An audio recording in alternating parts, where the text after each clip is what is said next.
अभी तक हमने समझा कि किस माइंडसेट से एनसीईआरटी की कौन सी बुक पढ़नी है। अब हम देखेंगे कौन सी चीज़ें पढ़नी है और कौन सी छोड़नी है।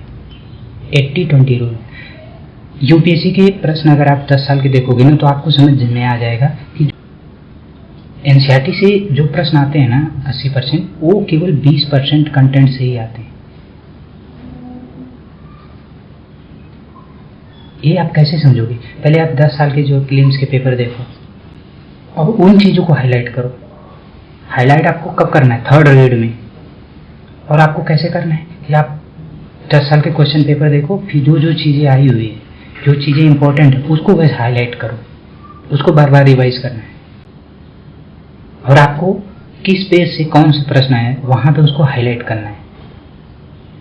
और एक चीज़ और, आपको पैटर्न देखना है कि इस साल किससे आया है, फिर अगले साल किससे आया है।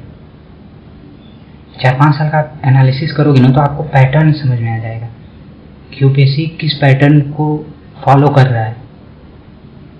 लेकिन इसका मतलब ये नहीं है कि आपको केवल 20% ही पढ़ना है, क्योंकि जब आपको ना वो 20% जो एग्जाम में आ रहा है उसको समझने के लिए आपको 80% पढ़ना पड़ता है।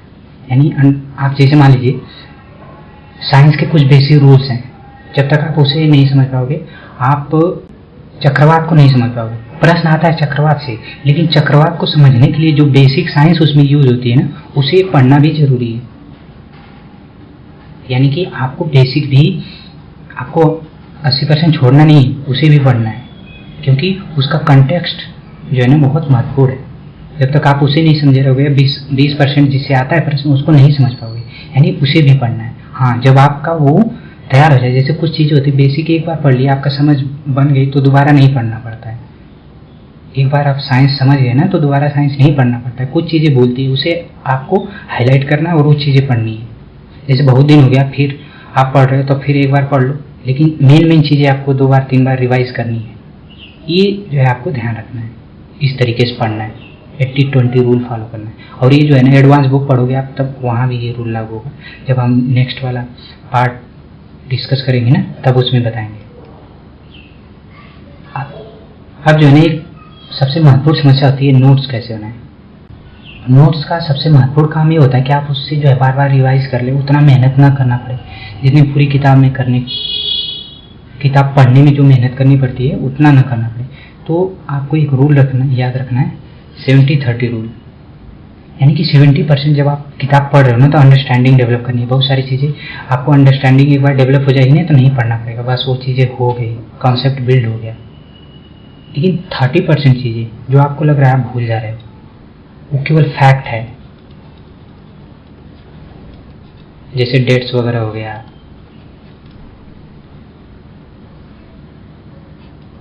तो 30% का ही आपको नोट्स बनाना है। जैसे अंडरस्टैंडिंग में आपको कंसेप्ट हो गया, कोई चीज़ है कंसेप्चुअल, आपका एक बार कंसेप्ट बिल्ड हो गया तो वो चीज़ें याद रहेगी। कनेक्शन आपने एक बार जब समझ लिया कि इंटरेस्ट रेट बढ़ाने घटाने से क्या होता है, यानी कनेक्शन आपने एक बार समझ लिया तो उसे बार बार थोड़े पढ़ना पड़ेगा, वो तो चीज़ें याद होगी। उसी कनेक्शन का एप्लीकेशन क्या है, जैसे साइंस का कोई आप बेसिक रूल्स पढ़े, उसका एप्लीकेशन क्या है, तो एक बार जब एप्लीकेशन आपको समझ में आ गया तो फिर उसकी ज़रूरत ही नहीं है, तो आप हमेशा उसको अप्लाई कर लोगे। फिर क्लैरिटी, जब आपका अंडरस्टैंडिंग डेवलप हो जाती है तो क्लैरिटी आ जाती है। तो ये चीज़ें जो 70% है, इसको आपको नोट्स बनाने की जरूरत नहीं। हाँ, लेकिन नोट किसका बनाना है? जैसे कोई की पॉइंट्स हो, डायग्राम वगैरह हो, फ्लो चार्ट हो, कीवर्ड्स हो, इसका नोट्स बनाना है और बार बार रिवाइज करना पड़ता है। क्योंकि ये चीज़ें आपका अगर एक बार अंडरस्टैंडिंग बिल्ड होगी ना तो ये सारी चीज़ें आपको बहुत ज़्यादा मेहनत नहीं करना पड़ेगा। शुरुआत में इसमें मेहनत करना पड़ता है, लेकिन एक बार जब सही हो गई ना तो फिर दोबारा नहीं करना पड़ता है। केवल ये 30% पे आपको वर्क करना है। और हमेशा ध्यान रखना है, कुछ लोग होते हैं ना इतना ज़्यादा डेकोरेट करते हैं ना कि पूछो मत, लेकिन आपको बस ये ध्यान रखना है कि रिवीजन में कैसे आपके लिए हेल्पफुल हो सकता है। और ये पर्सन टू पर्सन वेरी करता है। जैसे मैंने यहाँ 70-30 बता दिया, लेकिन हर कुछ के लिए 40% हो सकता है नोट्स बनाना जरूरी हो, किसी के लिए 20% ही। तो ये आप जो है ना अपने हिसाब से डिसाइड करो इसको कि क्या करना है, किस तरीके से। यानी कि नोट्स तो आपको इन्हीं पॉइंट के बनाने हैं, लेकिन इसमें थोड़ा आप घटा बढ़ा सकते हो। और एक बात हमेशा ध्यान रखना है, जब आप फर्स्ट रीडिंग कर रहे हो, सेकेंड रीडिंग कर रहे हो, तब नोट्स नहीं बनाना है। सेकेंड रीडिंग में आप थोड़ी बहुत चीज़ें हाईलाइट कर सकते हो, जैसे की पॉइंट्स, डायग्राम, फ्लोचार्ट, कीवर्ड्स वगैरह में थोड़ा हाईलाइट कर सकते हो, लेकिन नोट्स नहीं बनाना है अभी। थर्ड रीड में जब आओ तब नोट्स बनाना है, एक बात का हमेशा ध्यान रखो।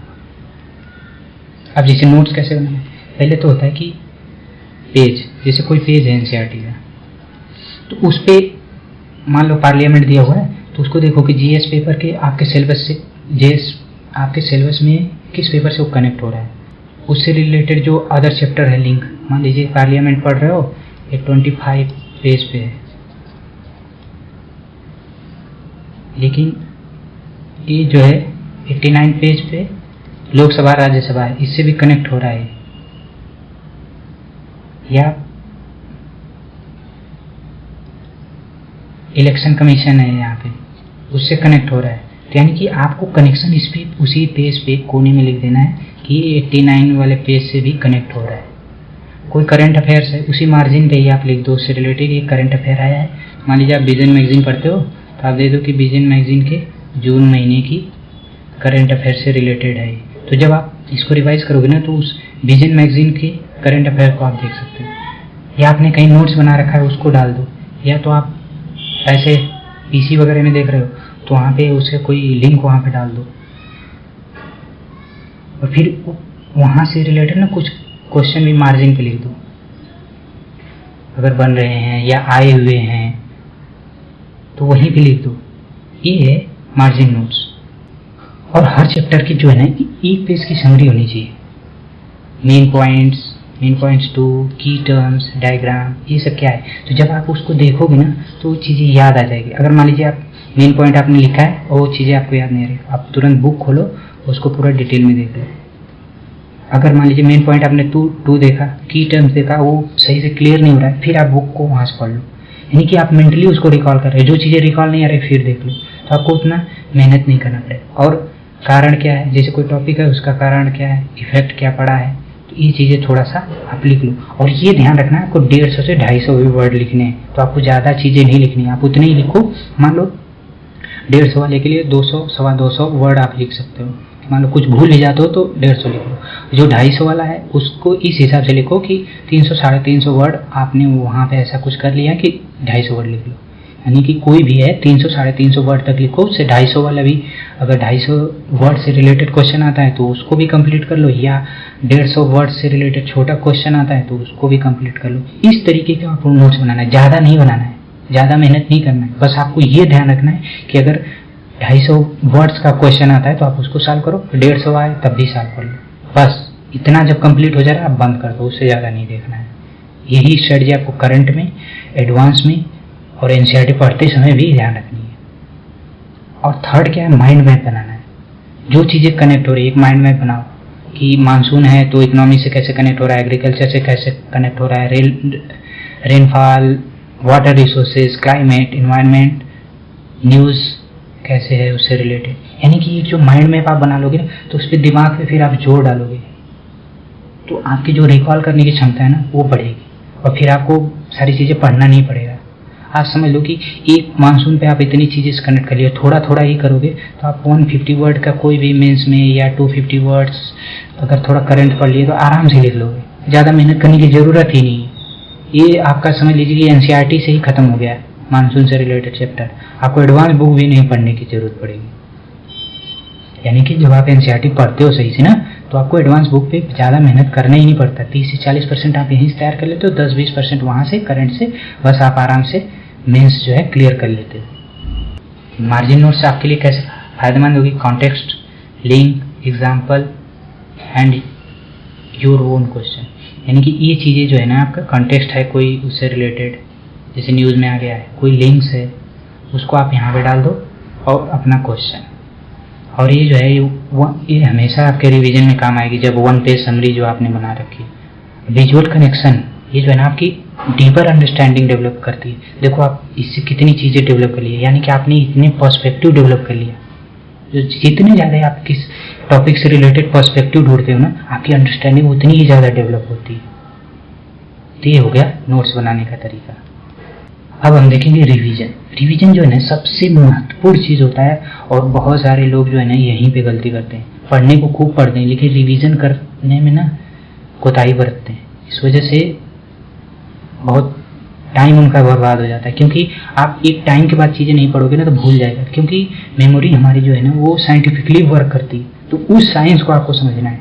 जब कोई भी चीज़ हम पढ़ते हैं ना, मान लीजिए आज आपने कुछ पढ़ा, वो 80 से 85% 24 घंटे के अंदर भूल जाएगी। ये नेचुरल है, एकदम नेचुरल है, ये साइंस कहता है।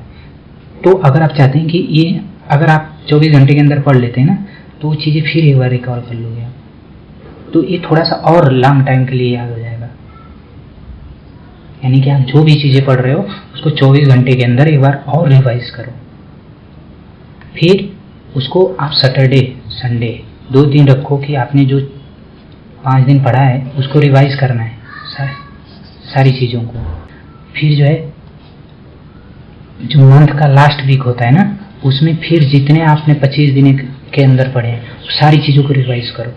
ये 3 चीज़ें आपने अगर फॉलो की तो समझ लीजिए इतना अच्छी आपकी अंडरस्टैंडिंग डेवलप होगी, और मेहनत भी नहीं करना पड़ेगा आपको। दोबारा फिर बार बार नहीं पढ़ना पड़ेगा। एक बार अगर आपने इसको फॉलो कर लिया, क्योंकि शुरू में जब आप पढ़ते हो ना फिर उबन आने लगती कि यार अभी कल ही इसको पढ़ा फिर पढ़ूँ, बहुत ख़राब लगता है। लेकिन आपको ये करना ही पड़ेगा अगर आप चाहते हैं कि आपके बहुत सारे कीमती साल बर्बाद ना हो, तो आपको ये ध्यान देना ही होगा।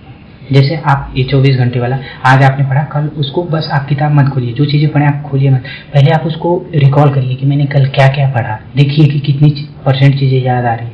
जो चीज़ें याद नहीं आ रही फिर उसको उसी जगह से देखिए। जैसे अभी हमने बताया था ना कैसे आपको नोट्स बनाना है, तो पहले वो मार्जिन वाला देखिए, फिर उसको समझने की कोशिश करिए, फिर जो समरी आपने बनाई उसको देखने की कोशिश करिए, फिर जो आपने वो माइंड मैप बनाया उसको देखने की कोशिश करिए। यानी 24 घंटे के अंदर यही चीज़ें देखनी है, पूरा नहीं पढ़ना है। हाँ, जो चीज़ें आप एकदम भूल गए उसको फिर से एक बार देख लीजिए, उतना ही। तो जो आप चीज़ें 8 घंटा में पढ़े हो ना, वो महज 1 से 1.5 घंटे में पूरा रिवीजन हो जाएगा। यानी कि आप नेक्स्ट डे जब शुरुआत करो ना तो सबसे पहले इसको रिवाइज ही करो फ्रेश माइंड में एकदम, तब आपको अच्छा से डेवलप होगा। और सेकंड में मैंने बताया सैटरडे संडे को रखिए सारी चीज़ें। उस दिन सैटरडे संडे को आप कुछ मत पढ़िए, बस जितनी चीज़ें आप 5 दिन पढ़े हैं उसी को रिवाइज करिए ज़बरदस्त तरीके से। तो इससे क्या होगा कि आप संडे को मतलब 12 PM के बाद आपको टाइम मिल जाएगा, तो थोड़ा सा आप एक दिन रेस्ट भी कर सकते हो। और चूँकि रिवाइज करना है तो ये मेंटल प्रेशर भी उतना नहीं बनेगा, थोड़ा आप हल्के से भी पढ़ सकते हो ना, उतना प्रेशर नहीं आएगा कि चीज़ें समझनी है कुछ भी करनी है। यानी कि आपका थोड़ा रेस्ट भी हो गया और आपने चीज़ें रिवाइज भी कर ली, उसको लॉन्ग टर्म मेमोरी में भी डाल दी। क्योंकि आपको देखिए जो जॉब करते हैं ना उनको वीकेंड छुट्टी मिलती है, आप पढ़ाई की तरह एक रिवीजन के तौर पे भी जो अपने आप को एक रेस्ट दे सकते हो। तो साइंटिफिकली इस तरीके से भी आपके लिए बेनिफिशियल है। थर्ड यानी कि महीने में अब लास्ट वीक में जब आप 25 दिन से पढ़ रहे हो लगातार, तो 4-5 दिन आप उसको रिवीजन में डाल दीजिए, तो आपको रेस्ट भी मिल जाएगा और फिर से एक बार चीज़ें रिवाइज भी हो जाएगी। ये चीज़ें हमेशा ध्यान रखना है, क्योंकि शुरुआत में ये थोड़ा ख़राब लगता है, बोरिंग भी लगता है, लेकिन ये बहुत ज़रूरी चीज़ है। तो जब 4 बार आप रिवीजन कर लेते हो ना तो ये नॉलेज जो है ना आपके दिमाग में एकदम परमानेंट हो जाता है। अब ये है कि कुछ एनसीईआरटी से रिलेटेड ट्रैप है, जैसे मैं बाद में पढ़ूंगा और मुझे बहुत सारी बुक पढ़नी है, एनसीईआरटी तो बहुत बेसिक है, मैं परफेक्ट नोट्स बनाऊंगा, ये सब ट्रैप है। आप किसी चीज़ को टालो मत, मुझे आज ही पढ़ना है। किसी एक सब्जेक्ट से रिलेटेड एक ही बुक पढ़ो। मान लो एनसीईआरटी पढ़ लिए, कोई एडवांस बुक है तो पढ़ लो ऑथेंटिक। हम जब नेक्स्ट इसका पार्ट आएगा उसमें हम एडवांस बुक के बारे में बताएंगे कौन कौन सी पढ़नी है। और रिवाइज तो बार बार करना है, ये नहीं कि ये बेसिक है इसे छोड़ो एक बार पढ़ लिया, नहीं, आपको रिवाइज भी करना है। और नोट्स ऐसे बनाना है जो आपके लिए रिवीजन करने में हेल्पफुल हो, नहीं उसे देखने में अच्छा लगे, नहीं आपको बस उसमें ज़्यादा डेकोरेटिव नहीं बनाना है उसको। ये चेकलिस्ट मैंने बना दी है कि आप इस पर अच्छे से ध्यान दे सको। तो दोस्तों इस लेक्चर का एक कंक्लूजन ये है कि एनसीईआरटी जो एंड नहीं और ना ही ये पूरी तरीके से आपका सिलेक्शन करवा सकती है, लेकिन ये आपकी बिगनिंग है। अगर आपकी अच्छी बिगनिंग होती है ना तो एंड भी अच्छा होगा। आपका जो माइंडसेट है ना वो डिसाइड करता है कि आप कोई चीज़ कितनी डीपली जो है रीड करते हो। जितना चीज़ें आप डीपली रीड करोगे ना उतना ही अच्छे से रिटेन करोगे। जितना आप रिटेन करोगे उतनी ही अच्छी आपकी रैंक बननी। ये चीजें आपका कौन डिसाइड करता है? आपका इनर कॉन्स्टिट्यूशन यानी माइंडसेट। हम इस पिरामिड में कहाँ पहुंचे? पिरामिड के फर्स्ट पार्ट में हमने माइंडसेट पे बात करी थी, यानी कि आप अपने डिस्ट्रैक्शन को कैसे खत्म कर सकते हो और इमोशनली कैसे स्टेबल रहते हो, क्योंकि बहुत सारे इमोशंस हावी हो जाते हैं ना, उस पर वर्क करना बहुत ज़रूरी होता है, क्योंकि वो हमारी पढ़ाई में बाधा बनते हैं। ये हमने माइंडसेट वाले में डेवलप किया था। दूसरे में आज हमने पढ़ाई करी बेसिक्स की, जिसमें 3 रिलेटेड मेथड और वाई से रिलेटेड क्वेश्चन, 1 पेज समरी कैसे बनानी है, ये सब चीज़ें बात कर चुके थे। अब हमारा नेक्स्ट लेक्चर होगा एडवांस बुक्स कैसे पढ़नी है, उससे रिलेटेड नोट्स कैसे बनाने हैं, किस तरीके के माइंडसेट से कौन सी बुक पढ़नी है, क्या छोड़ना है, क्या पढ़ना है, कैसे उसको रिलेट करना है, कौन सी बुक्स पढ़नी है, इस पे हम बात करेंगे इस पार्ट 4 में। Thank you for your watching. मिलते हैं नेक्स्ट पार्ट में। जय हिंद।